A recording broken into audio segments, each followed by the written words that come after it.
The story starts here, in the heart of the city.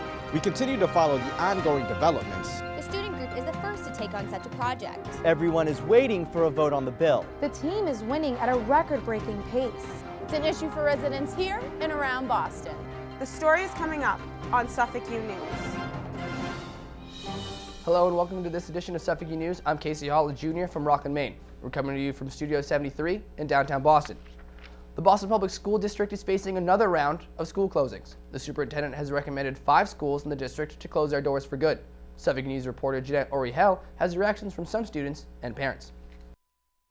Students and staff from 5 public schools were notified late February that their schools will be closing after this academic year due to budget cuts. West Roxbury Academy students have been very active protesting against the threatened shutdown of their school.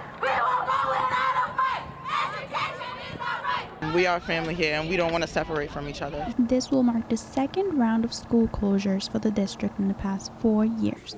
In 2011, the school committee recommended 6 schools to close due to low enrollment and test scores. Boston is relatively well off compared to other cities around the nation.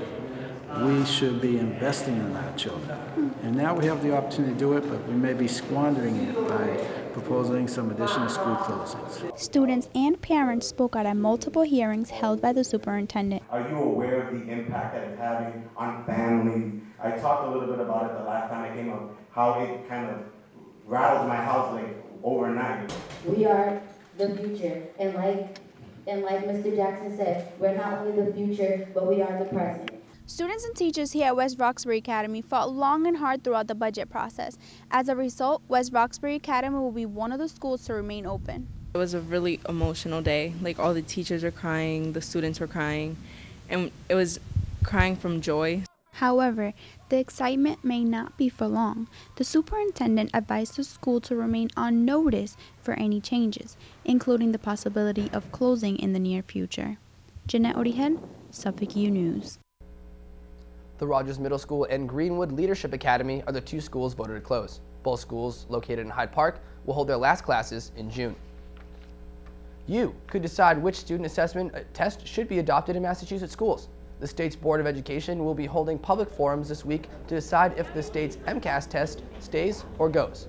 The other option is to adopt the Assessment of Readiness for College and Careers test, also known as the PARCC test. It is a strong focus for English language arts and math. The first hearing will be Thursday at Fitchburg State University. The board is expected to make its decision this fall.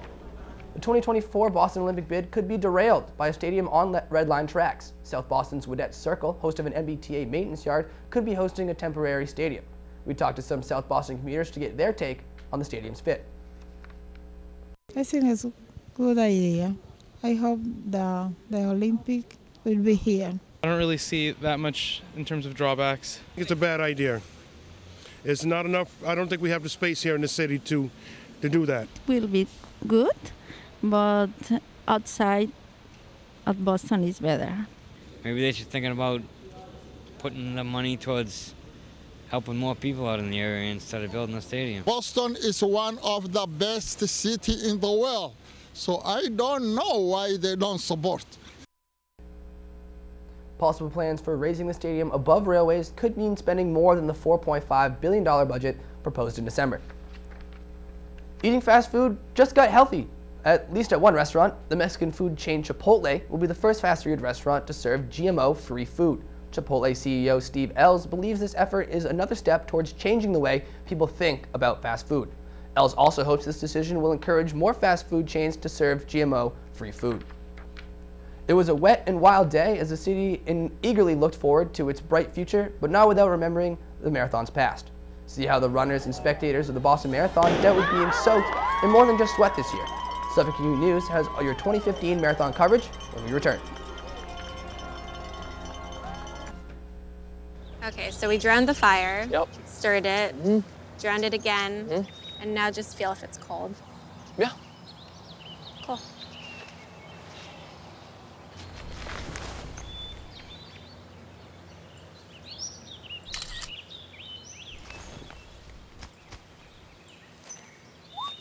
Smokey just gave me a bear hug. I know. Already posted it.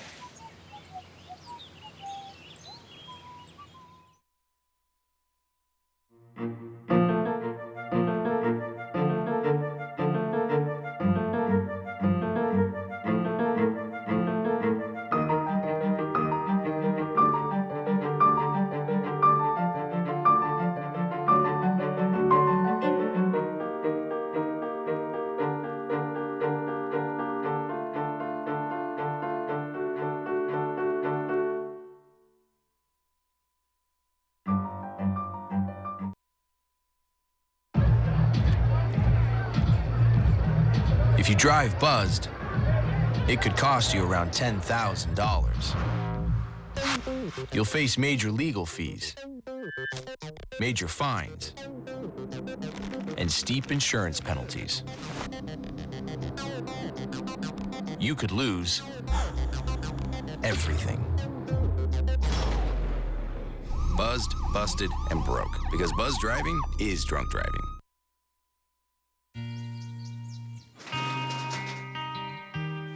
I've got a job to do today. I've got a job to do today.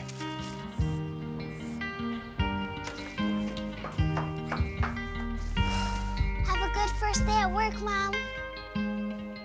Your donations to Goodwill fund job training programs right into your community. Feels good to start fresh, right? Sure does. And like that, you're a job creator.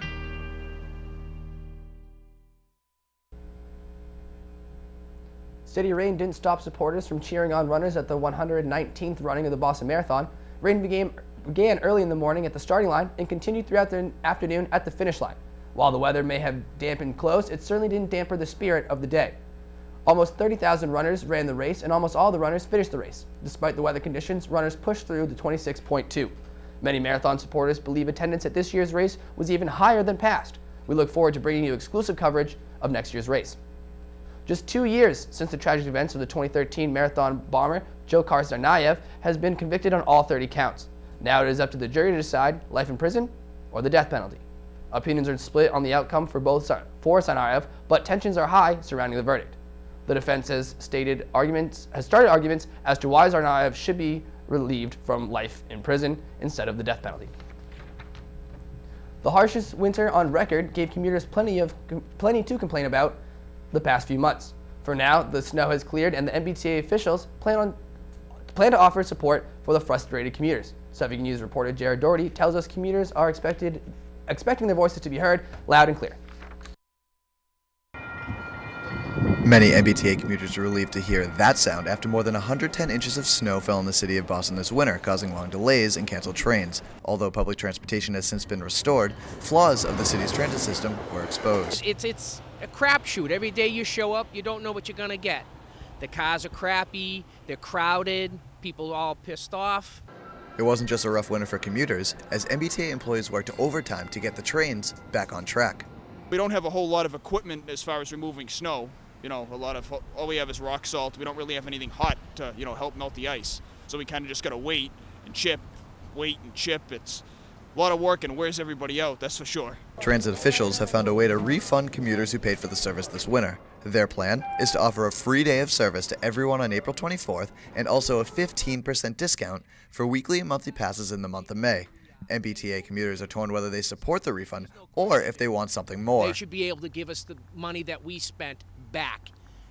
They know who we are, and they know who they shortchanged where. Really support the fact that they're going to refund us, and I think it's really nice, and I like the way that they're doing it, and I feel like they're really giving back.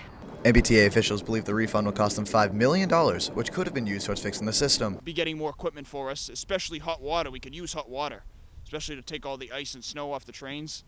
That would help out big time. Jared Doherty, Suffolk U News. Today, all commuter rail and subway routes are restored.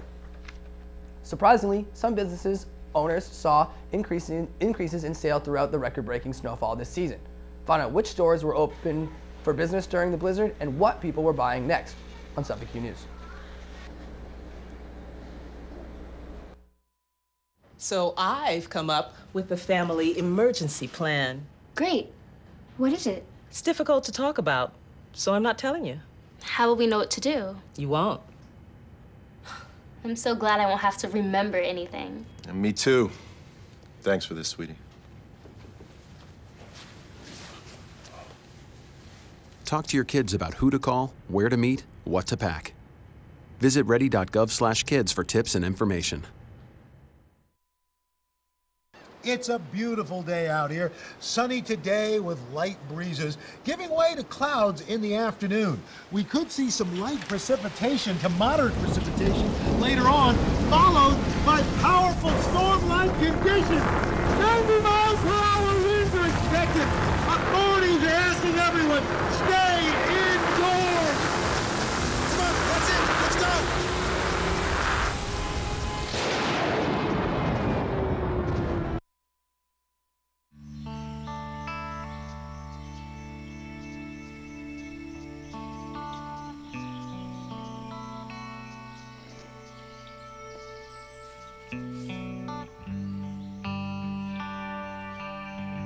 This is the moment I knew his future had no boundaries.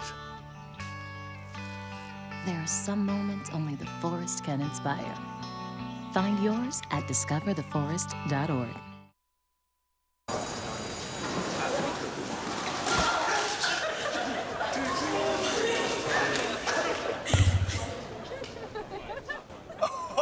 That's low, that's low. That's low. Look, he's blushing. Seriously.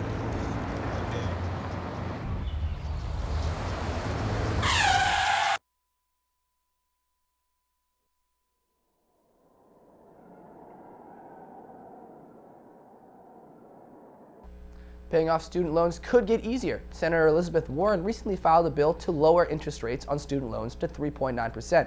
Suffolk News reporter Rebecca Eshu has more on how this crisis is affecting undergraduates. Current undergraduate students are faced with the difficult task of paying off their student loans upon graduation. There are nearly 43 million Americans with outstanding student debt, and many are having a hard time paying it off. Getting the payments in on time and the amount of time it takes to pay them off is concerning. Student loan debt is becoming a drag on the entire economy, and yet the federal government is making billions of dollars in profits. Reports have shown that young people with student loans are not taking the economic steps they would ordinarily take at this point in their lives. I've had so many loans and my payments are so high each month that I'm unable to afford an apartment. I still live at home. And it was even difficult for me to get my first car, too. And I think that's a way for students to pay their student loans, but just by saving money and not having to pay for apartments or cars or everything else that students used to get right after college. I've been paying for about 1.5 years now, and a very small percentage has gone down.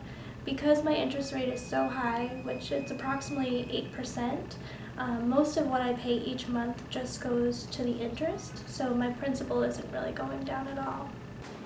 The country is being held down with more than $1 trillion in student loan debt due to an increasing number of people going to college, the amount of time they take to graduate, and the skyrocketing cost to attend. A growing number of students are not graduating, though, but are still leaving school with mounds of debt. Warren is committed to lower interest rates for students to 3.9%. Rebecca Eshu, Suffolk U News. Elizabeth Warren pushed for a similar bill last year, but it failed in the Senate, although it drew 58 votes. As snow continues to stack up, people stock up, but food isn't the only thing on their shopping list. In 3 weeks, New England has seen record snowfall. Liquor stores have been forced to prepare for the big storm as alcohol joins the list of essentials. Liquor sales have doubled and are expected to continue to increase as more snow is expected. A new dean will be joining us here at Suffolk University. Maria Toyota will officially lead the College of Arts and Sciences. Toyota holds a doctorate from Georgetown University. She will be replacing Kenneth Greenberg, who held this position for the past 11 years. She will be leaving Villanova University to join us July 1st. After only a week of his first-degree murder conviction, Aaron Hernandez has been moved to a new prison. Hernandez moved to maximum security Sousa Bernowski Correctional Center in Shirley. The facility is one of the most high-tech jails in the United States with no history of breakouts. That does it for this edition of Suffolk News. I'm Casey All for the heart of the city, in the heart of Boston. Thank you. Have a nice day.